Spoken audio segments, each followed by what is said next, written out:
Hello and welcome to another YuGiOh video, and today we are showcasing a duel video between DDD and Salamangreat. So this is of course for post the Master Rule update, when we will see DDD having a very strong impact, potentially, thanks to a combination of some very cool effect negates, a pretty reasonable going second ability, and on top of that, access to Needle Fiber.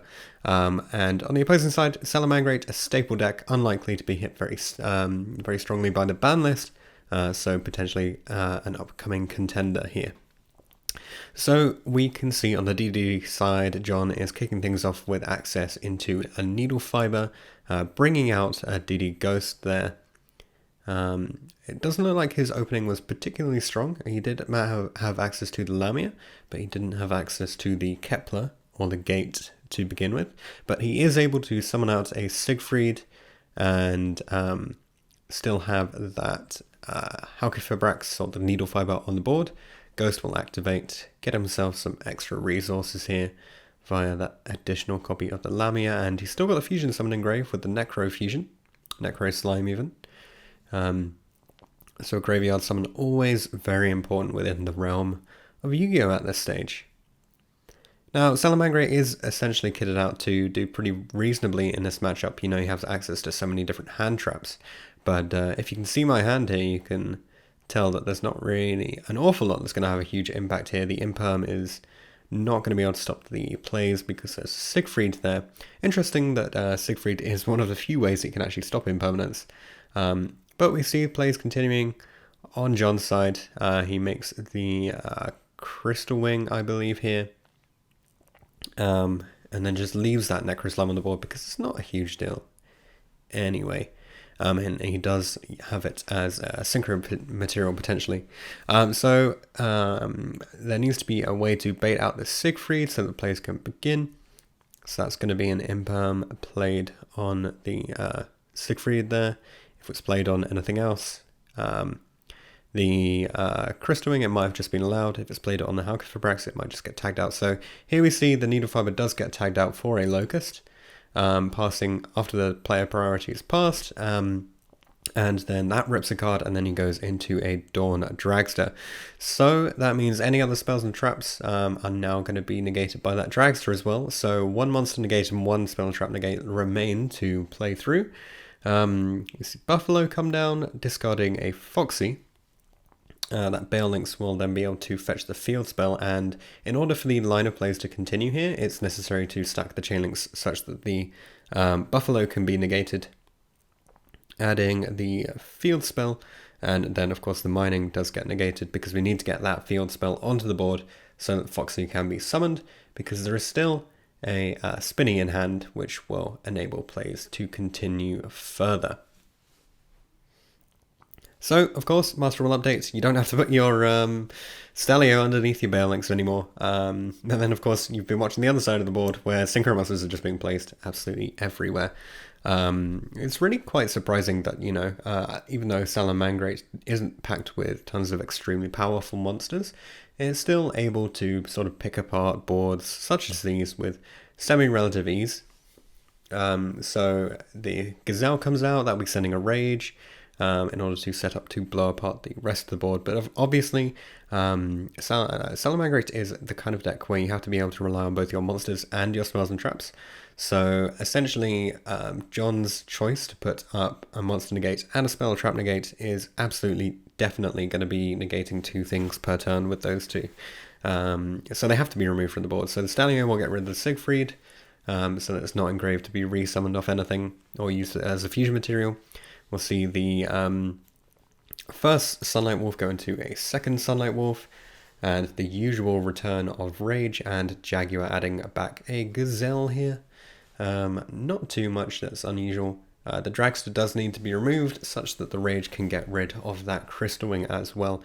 So that means going into a Helio. Now you'll see a slight mistake here. I don't go into the second Helio, I absolutely should. And this is a correction that we make in the following, I think, standby phase it is. So then from John's side, we're going to see the Necro Slime effect in the graveyard being activated, allowing him to fuse with that Alexander. And this is a really important thing, is you can now fuse into the big Genghis, which can negate spells and traps on your own turn, which means that the Rage is no longer live. It's too late for it to be live now. Its activation will just be negated anyway. So John, at the moment, currently has both a monster negate and a spell trap negate, and he's also drawn into the contract via the Kepler. So masses of resources available for him here. Can he establish an OTK this turn? He goes into the Link DDD, which will allow him to set the 2 scales and potentially make a big pendulum summon or extend his board further with the Thomas. And obviously there's no way around this, so he tries to use the Ragnarok to get rid of the YuGiOh, and that's about it. So moving on to game 2, Salamangreat now able to go first. Potentially that's going to be enough advantage to swing this game, so Cynet Mining coming down, immediately being met by an Ash Blossom there, so very unfortunate just having to set 2 and pass.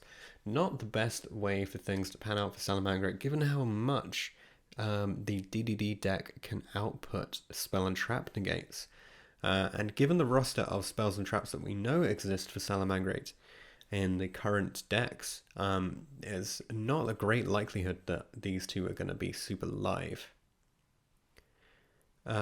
So we see John is able to just stack out some DD names onto the board, get access to the Needle Fiber, which is what he really needs in order to have some kind of interrupt, because his board just isn't very strong here at the moment. He is able to push for some damage here, which is pretty reasonable, but there's not going to be an awful lot he can do apart from that, unfortunately, because there is an impermanence that has stopped his line of play.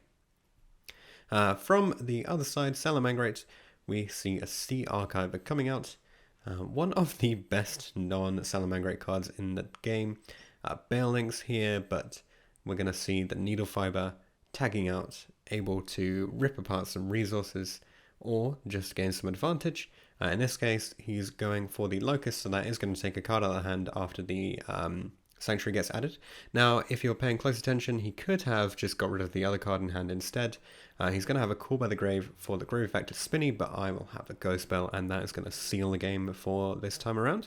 Moving on to game 3, the final game of our match. Who will win the conclusive game of the DDD Salamangreat match? Of course, DDD has won the die roll. You could say essentially that has had the biggest impact out of anything in this particular match. But not unreasonable given how powerful the DDD deck has proven.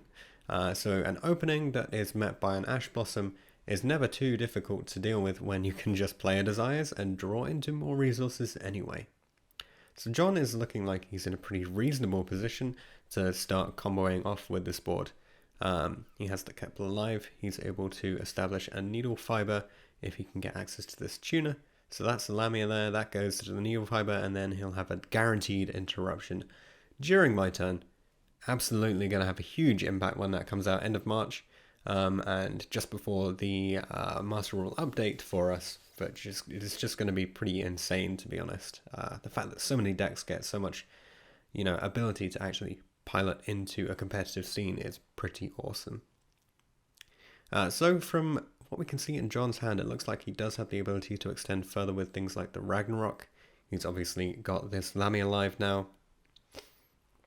But a fusion summon here, which I believe is going to put the Genghis onto the board, is going to take that Lamia out the grave. Potentially make things a little bit more difficult for him, actually. It looks like he can't extend much further with that hand. So I think, is he just going to push, or is he going to be able to play a little bit further here? Nope, so he can't push very far. He does have an Ash Blossom before my Gazelle, and he can turn his Needle Fiber into a Formula Synchron for a draw, so he gets some extra advantage. My hand is pretty shocking, actually. It has the Sanctuary in it, so I can, turn this Gazelle into a protected Bale Links. But the other card is a Buffalo, I believe, which is not going to be super helpful here.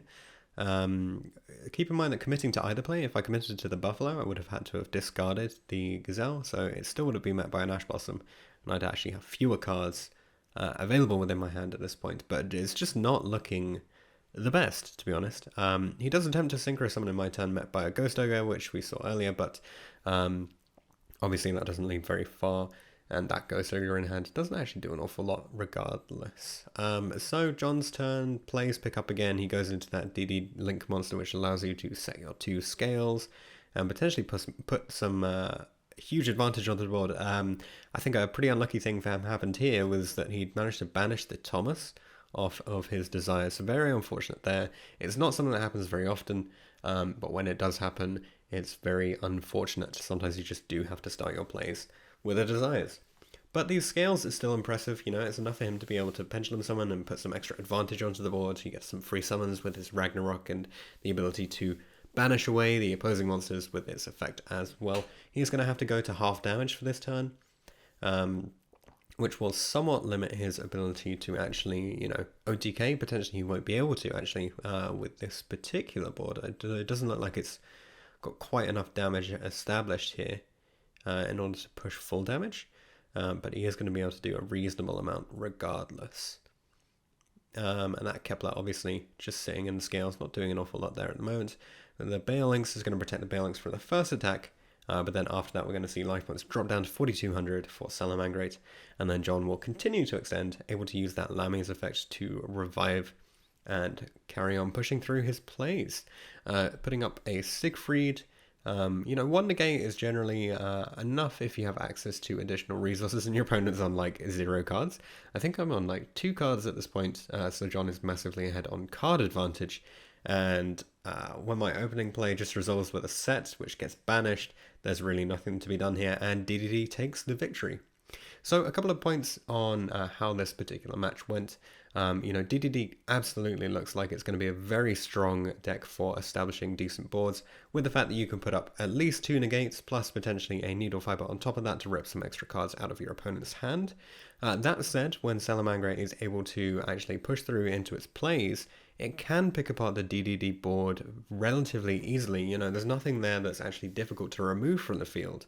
So having a 6-card hand in Salamangreat is by no means going to be something that DDD can just totally forget about and feel far, far superior, but it does look like it has a great amount of potential with the upcoming Master Rule and some of the upcoming releases. Let me know what you guys think about this duel video.